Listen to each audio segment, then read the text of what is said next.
एक भक्ति की बात मैं बता रहा था। एक आदमी था बड़ा तंदुरुस्त, खूब खाता, दिन भर खाता पीता रहता, कुछ करता धरता नहीं, बस पड़ा रहता और सोया रहता, खाता पीता रहता। एक दिन माँ बाप ने कहा घर से चलो, निकलो यहाँ से, दिन भर पड़े रहते हो, खाते पीते रहते हो, कुछ करते धरते हो नहीं, किसी काम के हो नहीं, निकल जाओ। निकल गया बेचारा, दुखी मन उदास मन के साथ रास्ते में चलने लगा। रास्ते में एक मंदिर नजर आया। मंदिर देखा तो देखा वहाँ बाबा बैठे थे, तंदुरुस्त पुजारी होते ही तंदुरुस्त एकदम। बोले सीताराम या सीताराम सीताराम सीताराम। बोले पंडित जी नमस्कार। बोले नमस्कार। बोला मुझे यहीं रख लो अपने पास। बोला है, अच्छा रह लो।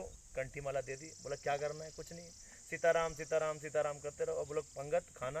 बोले 4 पंगत होती है। बोले 4 ही? अरे तुम बोले 8 पंगत में बैठो, खूब खाओ। ठीक है। बोला ये बढ़िया है, कुछ करना है ही नहीं। इतने में 2-4 चेले चपाटे और निकल आए, वो भी एकदम मस्त तंदुरुस्त से एकदम बढ़िया। इस तरीके से उसका काम चलने लगा। एक दिन देखा कि सुबह से क्या कहते हैं, भंडार गृह खाली, अनाज गृह सब खाली, कुछ सुबह से कुछ बना नहीं, कुछ खाने पीने का सामग्री नहीं। तुरंत दौड़ा दौड़ा गुरुजी के पास पूछा। बोलो गुरुजी ये सब क्या, आज खाना पीना कुछ मिल नहीं रहा है। बोला अरे मैं तुम्हें बताना भूल गया। बोले आज तो एकादशी है। बोले एकादशी? बोले हाँ, आज ना खाना बनेगा ना खाना मिलेगा। बोला अच्छा, हमें भी नहीं मिलेगा? बोले हमें क्या मतलब, किसी को नहीं मिलेगा तो तुमको भी नहीं मिलेगा, आज सबका उपवास है। बोला गुरुजी ऐसा न करिए, हमसे एकादशी ना करवाइए, आज अगर हम एकादशी करेंगे तो हम द्वादशी देखा ही नहीं पाएंगे। बोले अरे बड़ी विडम्बना है। बोले देखो मंदिर में तो बनेगा नहीं, तुम बना लोगे? बोला मरता क्या नहीं करता गुरुजी, बनाएंगे और क्या करेंगे। बोला अच्छा ठीक है, जाओ भंडार गृह में जाओ, वहाँ से जो तुम्हें अनाज गुड़ घी जो चाहिए वो लेके अपना जाओ, वहाँ नदी किनारे जाना और वहाँ बना के खा लेना। बोला ठीक है। गया वहाँ से गुड़ घी तेल चावल 2-2 सेर आटा सब ले गया वहाँ पे, और जाने लगा तो गुरुजी बोले सुनो, बोले देखो वैसे तो तुम्हें खाना नहीं चाहिए था, लेकिन जब बना ही रहे हो खा रहे हो तो प्रसाद बुद्धि से ग्रहण करना। बोला ठीक है। गया गया और क्या कहते हैं, खूब मेहनत से खाना वाना बनाने लगा। भूख तो लगी आई थी, भूख लगी आई थी, खूब मेहनत से खाना बनाया।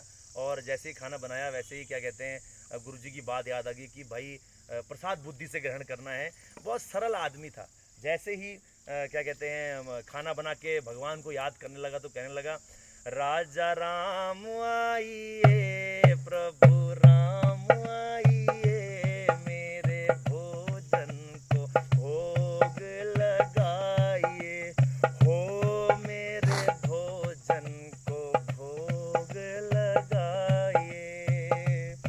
राजा राम आइए प्रभु राम आइए, मेरे भोजन को भोग लगाइए, हो मेरे भोजन को भोग लगाइए। इतने में प्रभु आए नहीं। बड़ा सोचने लगा क्या बात हुई होगी। तब सोचा कि अच्छा ये सोच रहे होगे कि यहाँ रूखी सूखी खाने को मिलेगी, मंदिर जाता हूँ वहाँ पे बढ़िया बढ़िया भोजन खाने को मिलेगा।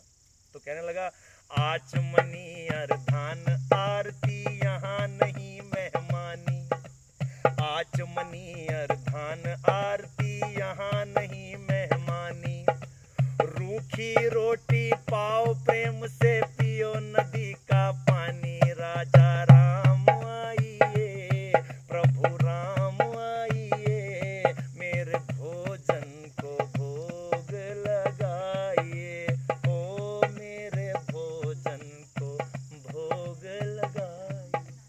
इतने में भी जब प्रभु नहीं आए तो सोचने लगा क्या बात हो गई है, भगवान आए नहीं रहे। गुरुजी ने कहा था भगवान को भोग लगाना, अब बिना भोग लगाए कैसे होगा। तो कहने लगा भूल करोगे यदि तज दोगे भोजन रूखे सूखे, भूल करोगे यदि तज दोगे भोजन रूखे सूखे, एकादशी आज मंदिर में बैठे रहोगे भूखे, राजा राम आइए प्रभु राम आइए, मेरे भोजन को भोग लगाइए, हो मेरे भोजन को भोग लगाइए। इतनी बात थी, इतनी ही कहना था कि प्रभु प्रकट हो गए हैं। प्रभु प्रकट हो गए। भगवान को देखते ही इतना प्रफुल्लित हुआ, इतना आनंदित हुआ, देखते ही उनकी मनमोहक छवि। कहने लगा दिखते आप बहुत अच्छे हैं, लेकिन भगवान अकेले नहीं आए, सीता संग प्रभु पधारे हैं। अब 2 लोगों को देखा तो बड़ा दुखी हो गया। बोला अच्छा थोड़ा कम खाना मिलेगा, चलो कोई बात नहीं। कहने लगा बैठो यार, आप लोग बैठो, दिखने में बड़े सुंदर लगते हो आप लोग यार, बैठो चलो जो है पाओ और बैठो। अब खाया, भगवान ने भोजन वोजन ग्रहण किया, जाने लगे तो कहने लगा देखो देखो अगली बार बता के जाओ कि कितने लोग आओगे, तो उस हिसाब से मैं खाने का इंतजाम वगैरह करूँगा। बोलने लगे नहीं नहीं ठीक है, हम आ जाएंगे। भगवान बोले हम आ जाएंगे, और अंतर ध्यान हो गए। ठीक है, बोले चला गया। ऐसे ही नित्य कार्यक्रम चलने लगा। गुरु जी से कुछ बताया नहीं, बोला कि ऐसा ही होता होगा। ठीक है, बड़ा सरल सा था। अगली बार फिर एकादशी आई, बोला गुरुजी अब थोड़ा बढ़ा के दो खाना पीना। बोला क्या बात हो गई? बोले वहाँ 2 भगवान आते हैं। वो गुरुजी मुस्कुराए, बोले भूखा रहा होगा बेचारा, इसीलिए थोड़ा अन्न ग्रहण कम हुआ होगा। बोला ठीक है जा ले ले, जितना चाहिए उतना जाके ले ले। वहाँ चला गया, भंडार गृह में गया, बोला यार 5 सेर आटा दो, 5 सेर घी गुड़ तिल सब कुछ ले लू के सीधे पहुँच गया। और जैसे ही बनाने लगा तो पुकारने लगा राजा राम आइए, प्रभु राम आइए, आज तो इतना सुनना ही था कि भगवान पहले ही प्रकट हो गए, लेकिन आज भगवान फिर अकेले नहीं आए। सीता संग राम, राम संग लक्ष्मण भी पधारे हैं। अब जैसे ही इसने तीनों को देखा तो बोला प्रभु, एक को बुलाता हूं तो 2 आते हो, 2 को बुलाता हूं तो 3 आते हो, क्या आपकी लीला है? बोला चलो जो कोई भी है, देखने में बड़े सुंदर लगते हो तुम लोग यार, बैठो जो भी है चलो पाओ, अब थोड़ा बहुत तो आज तुम मेरी एकादशी करा ही दोगे। बोला ठीक है। अब लक्ष्मण जी को बड़ा अच्छा लगा, बोला भगवान ये बड़ी सही जगह ले आए कि यार सारा स्वागत हो रहा है, खाने पीने का इंतजाम है। भक्त पूछने लगा भगवान से, प्रभु ये आपके भाई हैं? बोले हाँ हमारे भाई हैं। बोले क्यों? बोले लगते तो नहीं है, ना शकल से लगते ना सीरत से लगते हैं। बोले नहीं नहीं हमारे भाई हैं। बोला अच्छा ठीक है चलो जो भी है बैठो, पाओ ग्रहण करो, और देखो लगते आप बहुत सुंदर हो, लेकिन अगली बार से अभी बता के चले जाओ कि अगली एकादशी में कितने लोग आओगे। सब मुस्कुराए, बोले आप ठीक है हम तो आ जाएंगे। चले गए। अगली एकादशी आई, गुरु से बोला गुरु जी वहाँ बहुत सारे भगवान आते हैं, ऐसा करो मेरे को 10 सेर आटा 10 सेर घी ये सब। तो बोला इतना? गुरु जी बोले इतना?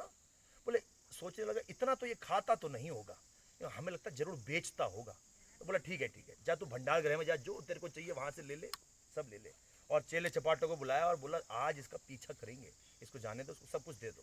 वो गया वहाँ से 10 शेर घी गुड़ आटा चावल तेल लेके सीधे वहाँ पहुँचा और भगवान को पुकारने लगा राजा राम आइए, प्रभु राम आइए, मेरे भोजन को भोग लगाइए।